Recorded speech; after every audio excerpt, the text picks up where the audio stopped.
The Inquisition of Integrity, a Congressional Reckoning. Congresswoman Omar, throughout the entirety of your tenure in the public eye, you have meticulously constructed a professional career and a personal brand predicated on the notion that you are the singular, unwavering voice for the voiceless, the champion for struggling families who have been left behind by the system, the advocate for forgotten communities, and the fierce opponent of corrupt institutional structures. The voice of JD Vance carried across the crowded hearing room, projecting a tone that was measured, controlled, and undeniably precise, a tone reminiscent of a seasoned Marine prosecutor, possessing that specific, unsettling quality that has historically made those with guilty consciences tremble. I have but one fundamental, straightforward inquiry for you today. At what precise moment in your trajectory did you make the conscious decision to embody the very elements you claim to fight against? The congressional hearing room on this particular Tuesday morning was filled to absolute capacity.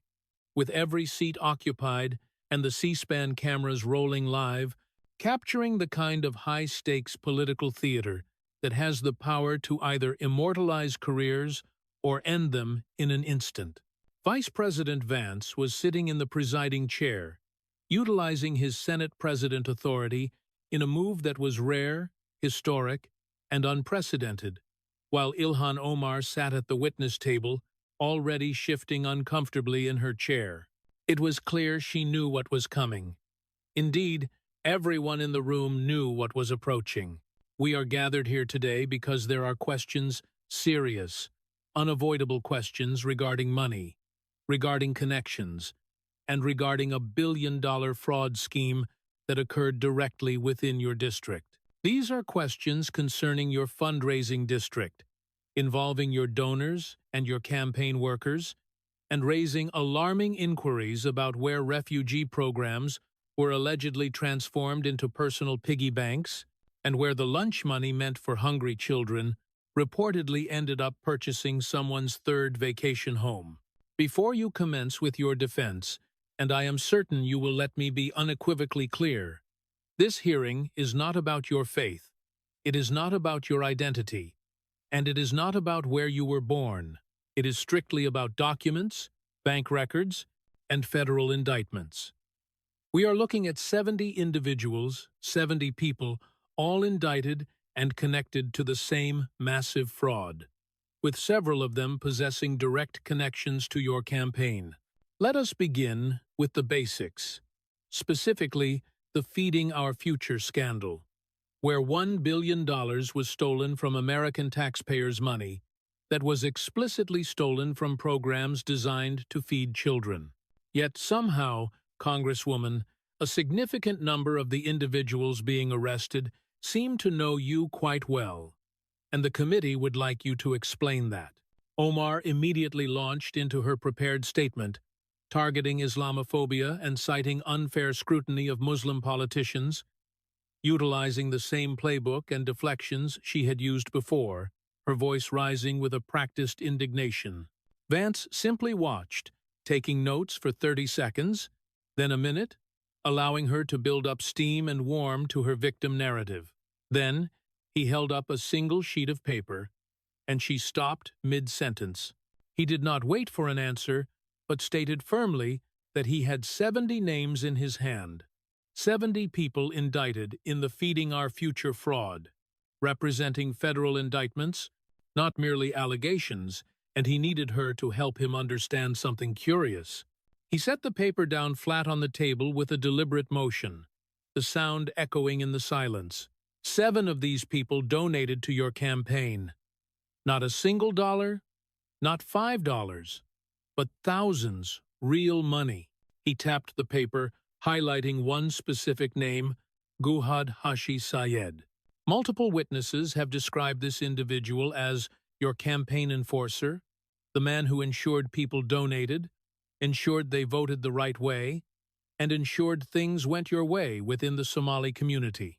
Omar's hands clasped together, betraying the first sign of genuine tension.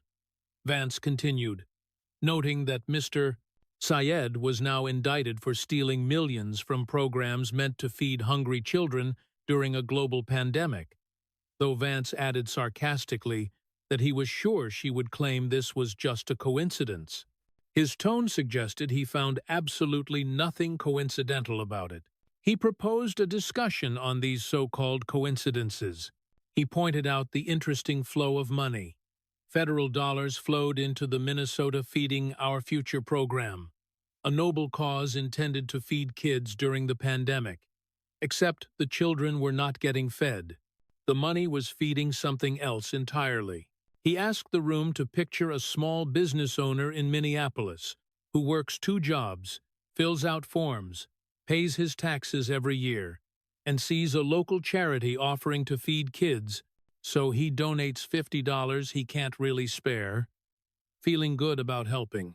Meanwhile, across town at the Safari restaurant, a nice place and a Somali community hub, witnesses identify it as the Congresswoman's spot, the place where she holds fundraisers, where her team meets, and where the community knows to go if they want access to her.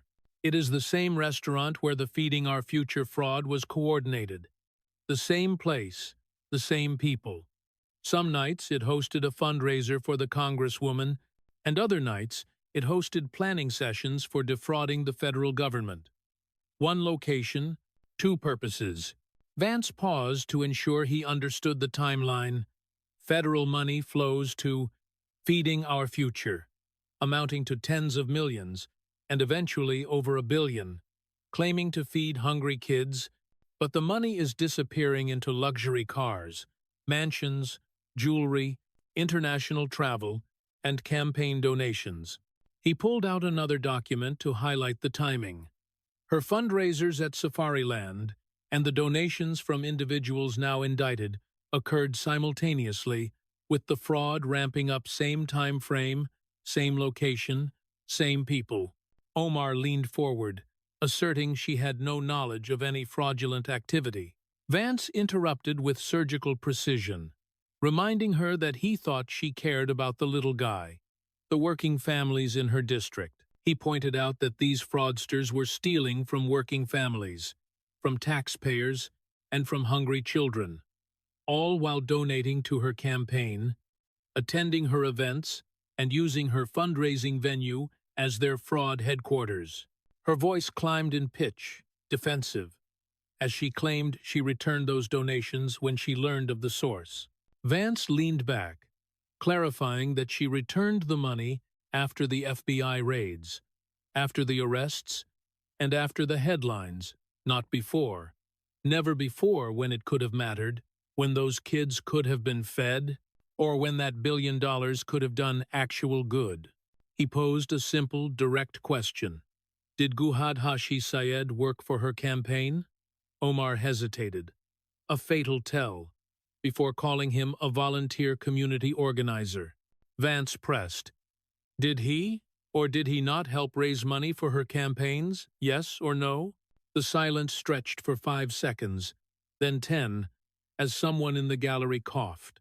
Finally, barely audible, she whispered, yes. Vance nodded slowly, thanking her. He summarized the gravity of the admission. A man whom the FBI says stole millions from children's feeding programs also raised thousands for her campaigns. A man whom multiple witnesses call her enforcer. A man who operated out of her fundraising venue. And yet, she wanted the committee to believe she didn't know, didn't ask questions, didn't wonder where all this sudden money was coming from, and didn't notice her fundraising hub was also fraud central. Omar's breathing was faster now, audible in the microphone. Vance's voice dropped, becoming quieter and more dangerous, as he invoked the phrase, refugee to riches, noting how strange it was that she came to America with nothing to champion the poor, yet somehow ended up surrounded by people stealing from the poorest kids in her district, people who also happened to be filling her campaign coffers. Her face was pale, her mouth opening with no words coming out. But wait, Vance continued. There was more. He pulled out a thick folder, Noting that after the arrests started and the headlines hit, she made a statement claiming she was one of the first members of Congress to call for investigations into feeding our future. He opened the folder to reveal her letter to the Secretary of Agriculture, asking if anyone wanted to know the date. It was dated 3 months after the FBI raids began, 3 months after 70 people were already under investigation, and after the fraud was already national news. That, Vance declared, is not being first. That is called covering your tracks. Gasps rippled through the room as someone in the press gallery whispered urgently into a phone. Omar tried again, her voice shaking now, claiming she was deceived. Vance cut through cleanly and finally, "No, you weren't deceived. You benefited." He outlined that her campaign benefited and her political operation benefited while kids went hungry and taxpayers got robbed. Her campaign account grew, which is not being deceived, but being complicit. He leaned forward for direct eye contact and asked her directly under oath, "Did you or did you not receive campaign donations from individuals now indicted for stealing from programs meant to feed children?" It was the longest pause yet, 15 seconds, then 20, where one could hear her breathing through the microphone, fast and shallow with panic. Finally, she whispered, "Yes." Vance announced to the folks watching at home that she just admitted it under oath. The room heard it. The cameras caught it. And it was a confession of connection. The room erupted, with reporters typing frantically, Republicans in the chamber nodding, and Democrats studying their shoes, while progressive allies in the gallery suddenly became very interested in their phones. 3 staffers stood up, gathered their briefcases, and walked out, just left. The clicking of the door echoed once, twice, 3 times, each exit acting as a visible betrayal she couldn't ignore. That afternoon, ethics complaints were filed from 5 separate congressional offices, all asking the same question. What did she know, and when did she know it? The FEC opened a preliminary inquiry, and the Minnesota Attorney General's office issued a statement that they were reviewing the matter. The translation was clear. She was in trouble. Her district office phones were ringing off the hook, with constituents demanding answers, and campaign donors were texting each other asking if they had funded this. Small business owners in Minneapolis watching on TV finally saw someone saying what they had been thinking. Where did all that money go? By evening, 3 major donors had publicly distanced themselves, not quietly, but publicly via press releases, stating they support full transparency. Translation: she is on her own. Local Somali leaders issued careful statements, supporting thorough investigations of wrongdoing, effectively not defending her.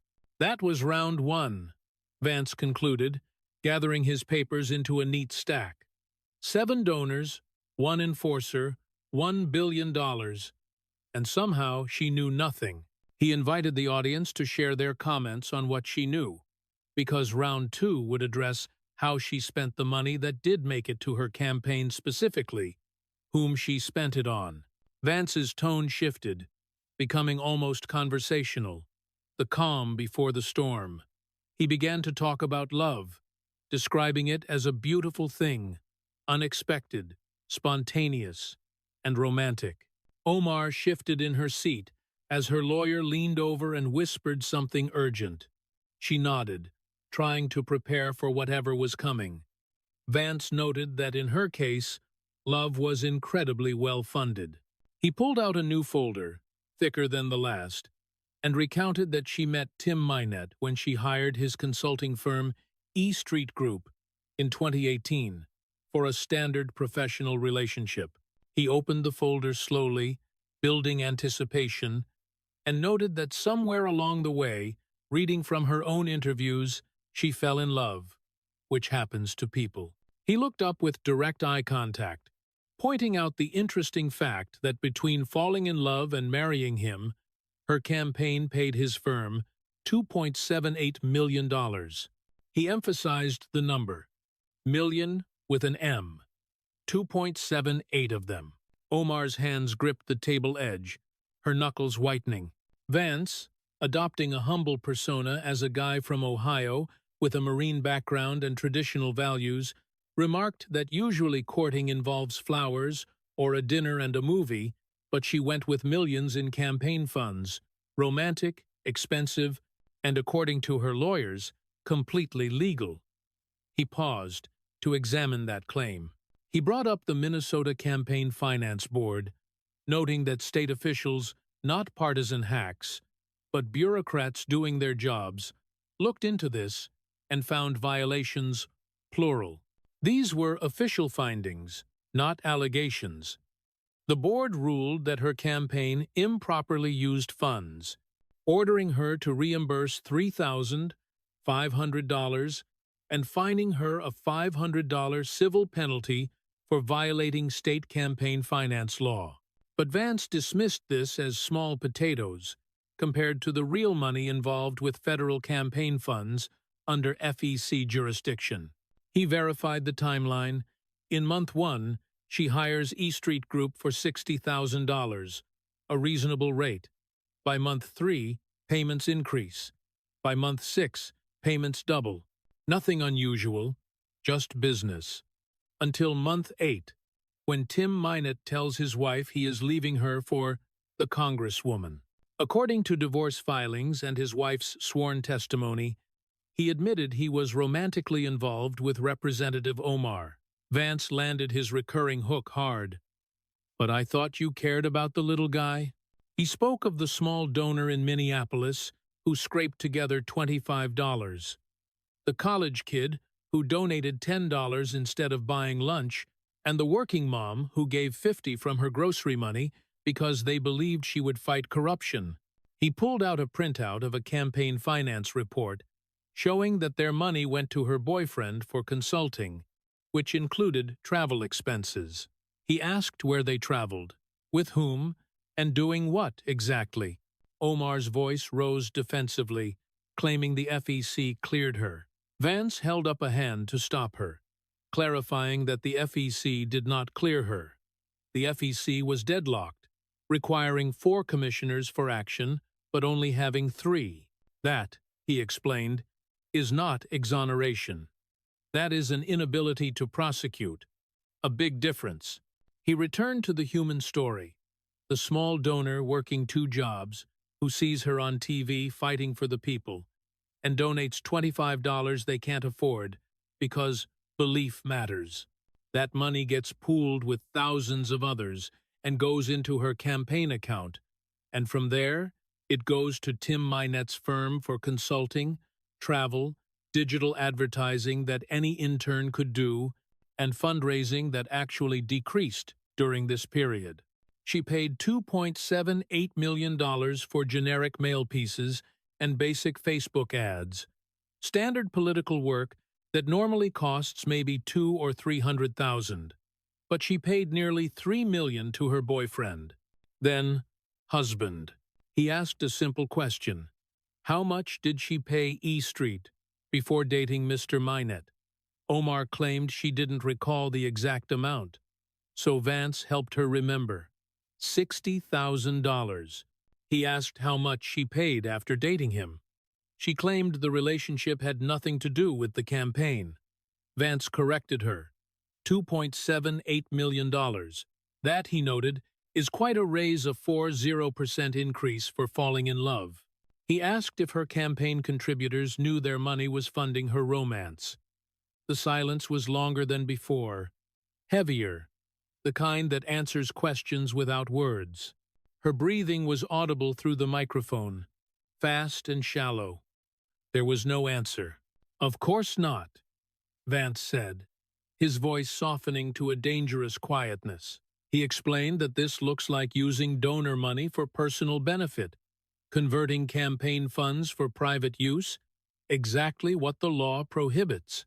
He pulled out another document showing the Minnesota Campaign Finance Board found she violated reporting requirements and used campaign funds for purposes not permitted by statute, an official finding of guilt. Omar tried to speak, her voice cracking, saying she had apologized. Vance retorted that she apologized for getting caught, which is different. She said she would close her old state account and distribute funds to train new candidates' noble words. But she kept the federal money flowing and only stopped paying her husband's firm when the press made it impossible. That is not accountability. That is damage control. Vance revisited the refugee to riches theme, noting she came to America with nothing and built a career on fighting corruption, only to use power to enrich her husband with donor money once she obtained it. Omar's head was down, shoulders hunched, her body language screaming defeat. The champagne socialist, Vance's voice carried across the silent room. That is what they call people like her. Preach equality, practice luxury, attack the rich, become the rich, tell working families to sacrifice while sacrificing nothing. The room exploded again as campaign finance reform groups issued statements, calling the pattern deeply troubling. 5 more staffers walked out that day. Her chief of staff took sudden leave, her communications director pursued other opportunities, and her press secretary left to spend time with family rats, leaving the sinking ship.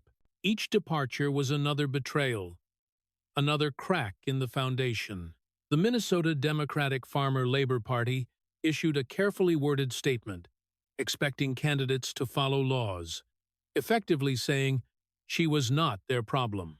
Small donors across the country logged into Act Blue, seeing where their contributions went, and the comments section was brutal. I donated to fight corruption, not fund her wedding registry. Refunds were demanded. The National Republican Congressional Committee cut an ad within hours, featuring her face and Minette's face, with giant red letters reading $2.78 million of your dollars. The voiceover stated, "Your donations." Her husband. Your fight against corruption? Her corruption. It was running in every swing district by nightfall. That was round 2, Vance said, stacking papers again with precise motion. 2.78 million reasons to question her integrity. But there was more. While she was paying her husband millions, he was busy with side projects using other people's money, and round 3 would reveal where investor money went, and why families who trusted him ended up with nothing. Vance opened a new folder, even thicker than the last, noting that while her campaign was making Tim Minette very wealthy, he was busy with entrepreneurship and the American dream. Omar looked up warily. Vance recounted that Minette and his business partner Hal Haler started ventures, a winery in Rhode Island called East Crew, very sophisticated, and a marijuana business in South Dakota, very on-trend and progressive.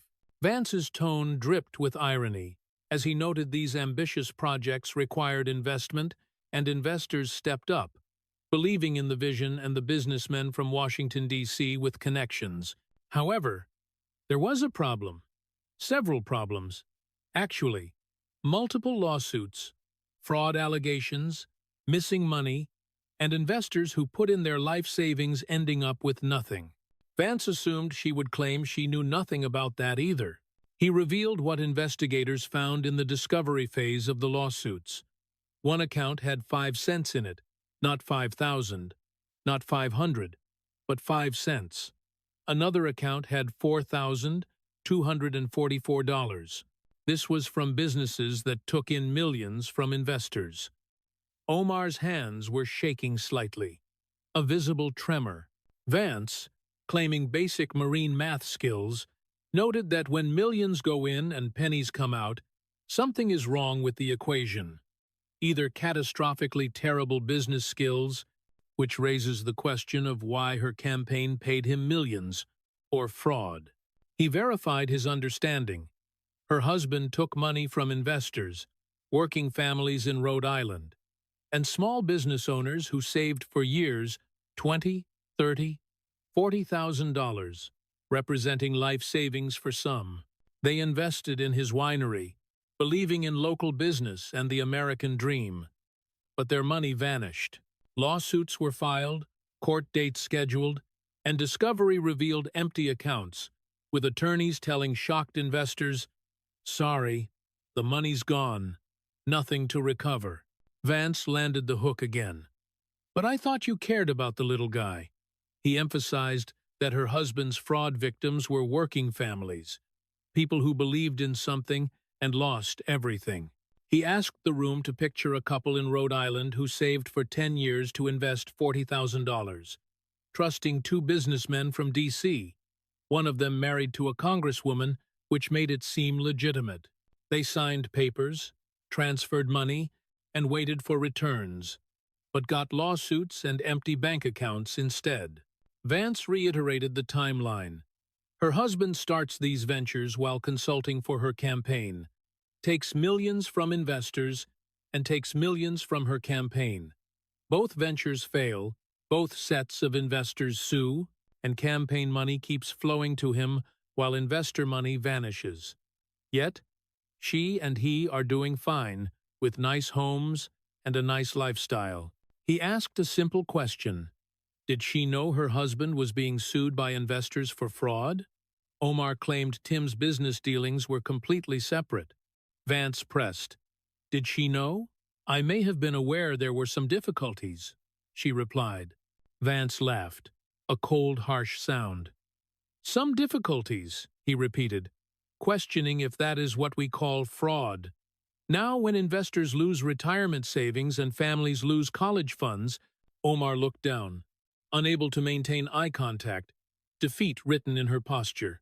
Vance stated that these people lost everything to her husband, while her campaign made him a millionaire, paying him $2.78 million for consulting and services.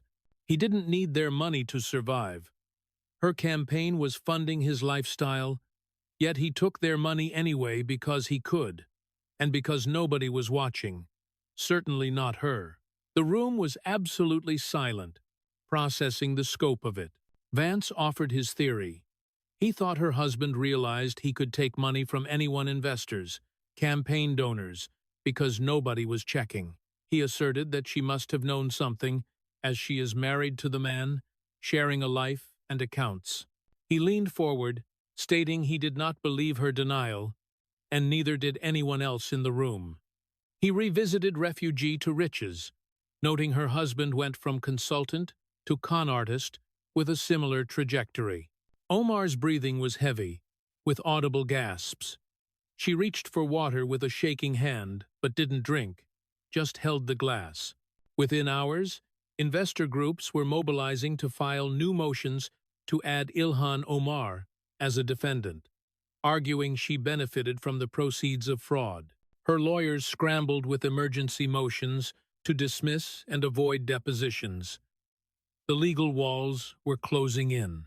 Progressive media outlets went silent. Usually her defenders, they could not defend defrauding working families. The squad was not tweeting. AOC, Rashida Tlaib, Ayanna Pressley all silent, not one word of support, leaving her abandoned and isolated. Think Progress removed articles defending her, and Reddit moderators deleted threads. But the sentiment was clear. This looks really bad. She's done. Her coalition was cracking. At her next scheduled campaign event, only 20 people showed up, and half were protesters holding signs asking, "Where's our money?"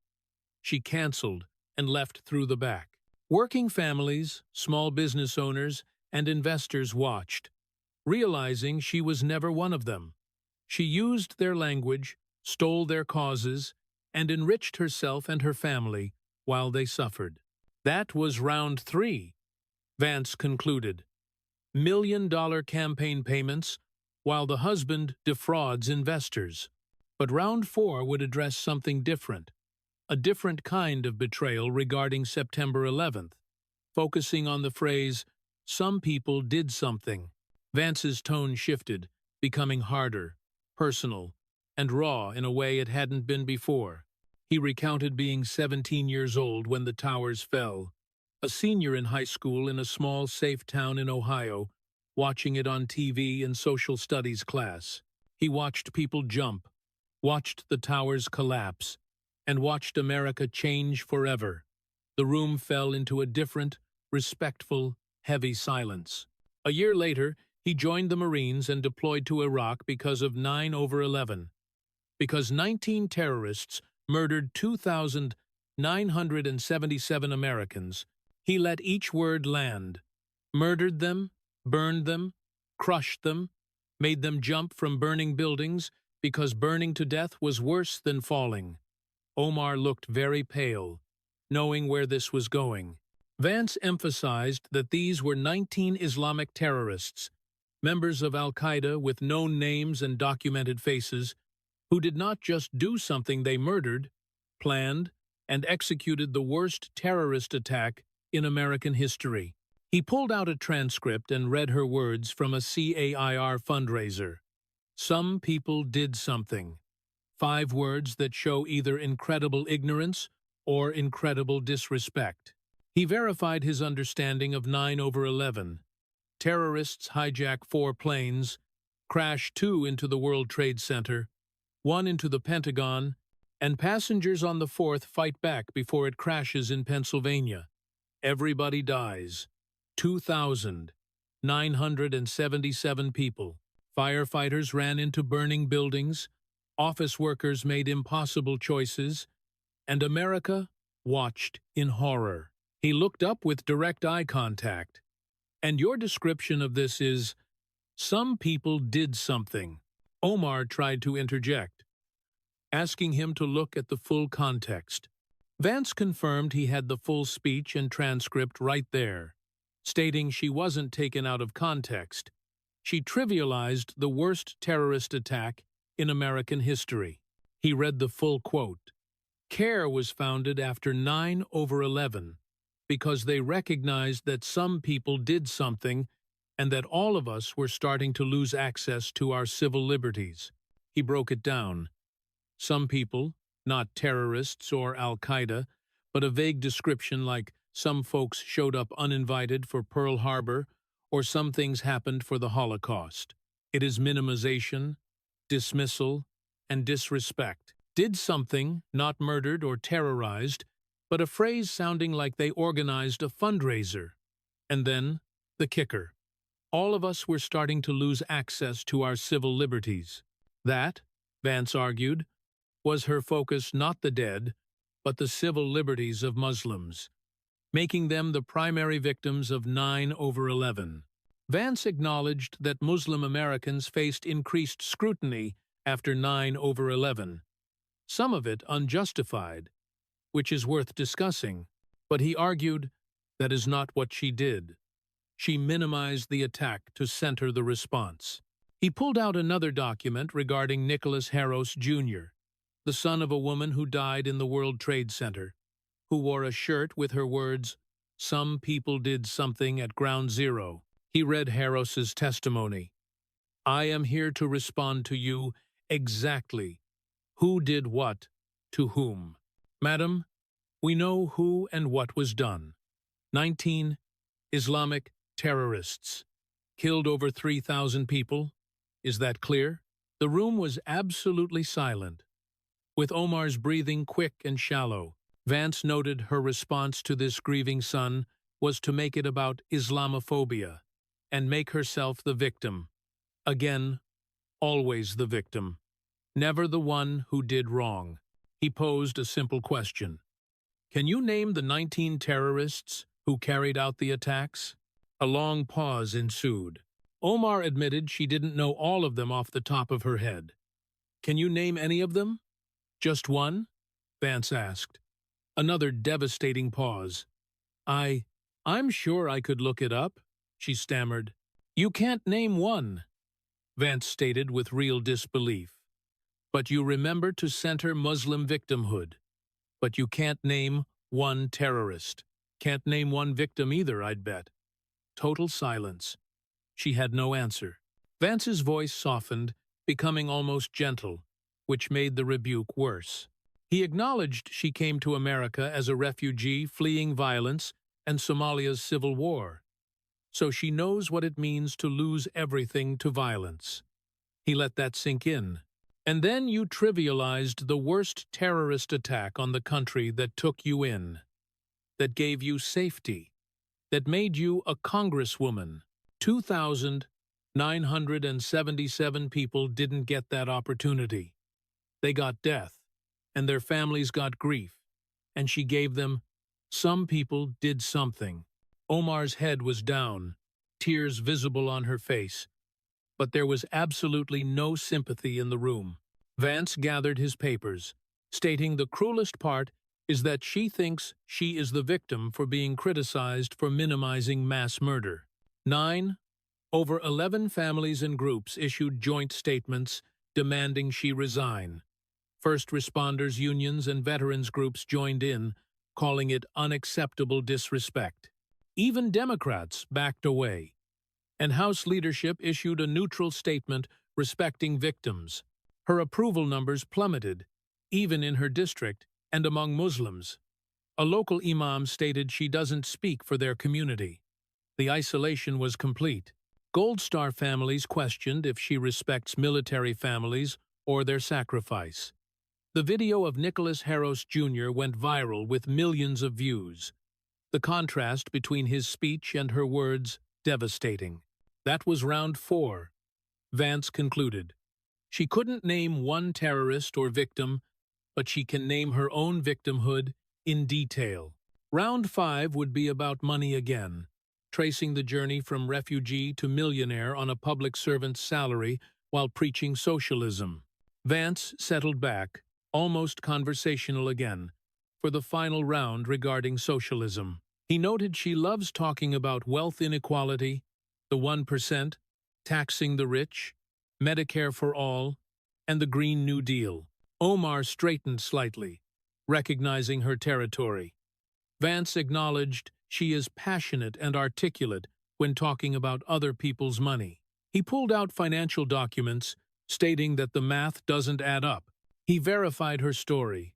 Arrived as a refugee from a camp in Kenya, with literally nothing, surviving tremendous hardship, for which he expressed respect. He did the math on her public service career. Minnesota state legislature paying $41,000 a year, then Congress paying $174,000 a year, good money, but not become a millionaire money. He estimated her total earnings over 8 years at about $1.5 million before taxes. After living in D.C., one of the most expensive cities, maintaining a residence in her district, and travel, he calculated that maybe she cleared $1 million if she lived like a monk, which she didn't. Even assuming she saved half, that is, $500,000. He looked up with direct eye contact. So, explain to me how you're worth several $1 million?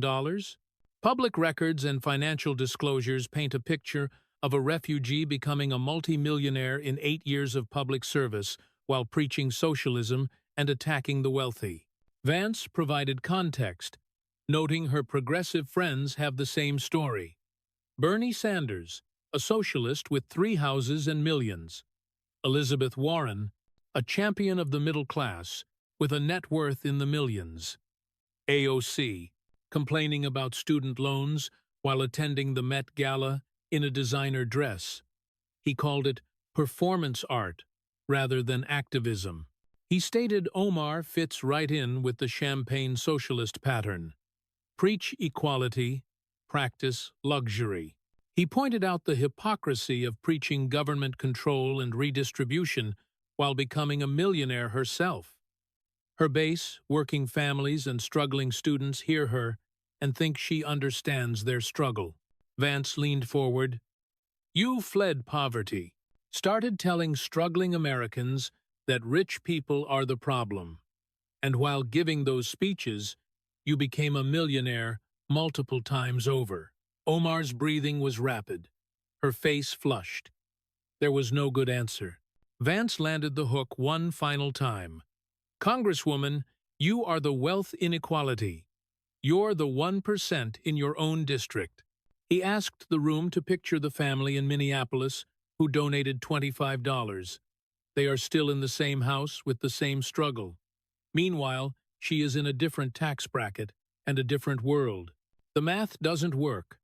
Public service salary, plus speaking fees, does not equal multi-million-dollar wealth or a rapid climb to the 1%.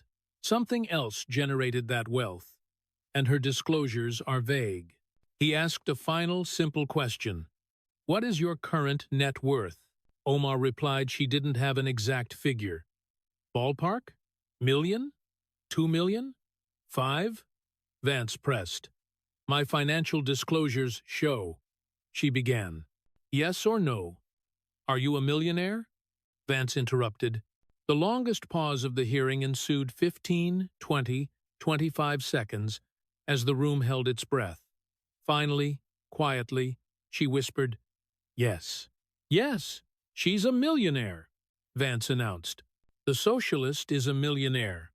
The refugee is in the 1%. The woman preaching economic equality has separated herself from the people. Vance gathered his papers for the final time. He summarized that she got there by working for the government, taking campaign donations from fraud perpetrators, and paying her husband millions while his investors lost everything. Refugee to riches, that's the whole story, he said. He acknowledged America gave her opportunity, but she figured out how to get wealthy while telling everyone else they shouldn't be allowed to. His voice rose with real passion. That's not socialism. That's a scam. It is telling working families to give up their dreams while she chases hers. Omar was crying openly now, but the room remained unmoved, their faces hard with justice, not sympathy. The champagne socialist, Vance repeated, describing the oldest con in politics. He stood up, stating that working families sacrificed their hard-earned money because they believed she would fight for them, but instead, she fought for herself, her husband, and her lifestyle. That's the truth. That's the record. That's who you are, he concluded. The Democratic Socialists of America moved fast, holding an emergency meeting to remove their endorsement of Representative Omar, stating her actions were inconsistent with their values translation. She is a fraud. Her district offices were flooded with angry constituents, and protests erupted with signs saying, "Investigate Omar." The base was abandoning ship. Republican ads wrote themselves, featuring her face alongside Bernie's and AOC's, with the tagline, "Meet the millionaire socialists who want your money." Polling was catastrophic, with her favorability cratering even in deep blue Minneapolis, because socialists can forgive many things, but not hypocrisy. Working families understood it was always about her, never about them. That was 5 rounds, Vance said at the door, looking back. Fraud connections, campaign finance violations, husband's enrichment, investor fraud, 9/11 minimization, and the millionaire socialist reality. Vance paused to discuss the meaning of it all. Ilhan Omar is not an aberration. She is the perfectly ordinary product of a corrupt system that rewards narcissism and punishes honesty, he declared. He reviewed the lessons. The billion-dollar fraud connection, where she claimed ignorance, the family enrichment scheme, where she claimed the FEC cleared her, the business fraud, where she claimed she wasn't involved, the 9/11 minimization, where she played the victim, and the socialist scam, where the math didn't add up. He argued that she fought for herself at every turn. Donors funded her marriage, investors funded fraud, and the community got a fraud central hub. The damning thing, he noted, is that she is not sorry. There is never real accountability, always deflection and blame on Islamophobia or racism. She makes the questioner the bad guy. Vance broadened the scope, stating, Omar is a symptom of the Democratic Party and the system. He argued she is typical of modern Democrats who preach equality but end up joining the rich. He cited AOC and Bernie Sanders as other examples of this pattern lecturing on privilege while accumulating wealth. He explained that voters keep believing the beautiful rhetoric, but the results are poverty and decline in their districts, while the politicians prosper. Minneapolis has more poverty and crime now, but Omar is doing great. He described this as the result of one-party control, seen in California, New York, and Illinois. Omar is a feature, not a bug, of a system that rewards grievance and punishes accountability. Vance listed the times the party should have acted. During the fraud revelation, Round 1, the campaign finance violations, Round 2, the investor lawsuits, Round 3, the 9/11 comments, Round 4, and the unexplained wealth, Round 5. But they protected her every time because the system works for the insiders, not the voters. He defined draining the swamp as removing not just corrupt politicians, but the system, media, and party structure that protects them. He called for truth over power and accountability over protection. He urged the audience to demand accountability and vote out politicians who refuse it, regardless of party. He concluded that Ilhan Omar betrayed everyone who believed in her, and the Democratic Party helped her do it. Now you know. Now you've seen the evidence, Vance said. He urged viewers to subscribe, share the video, and comment on other Democrats who need the Omar treatment, listing Elizabeth Warren, Adam Schiff, Eric Swalwell, and Maxine Waters as potential targets. He implored voters in Minnesota's 5th District to primary her and replace her with someone who will actually fight for them. This is just the beginning. The truth is a weapon, and we're armed, he concluded, signaling that the exposure of the Champagne socialists was far from over.